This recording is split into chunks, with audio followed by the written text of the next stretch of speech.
Bumaliktad ang isang kotse matapos bumangga sa isang nakaparadang multi-purpose vehicle dakong alas 3 ng madaling araw noong Martes, Setyembre 23 sa Circumferential Road, Barangay Villamonte, Bacolod City.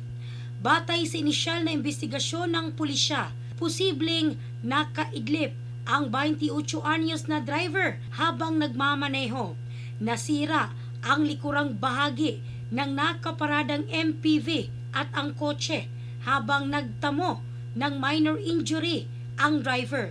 Muling nagpaalala ang mga otoridad na siguraduhing nasa maayos na kondisyon bago magmaneho.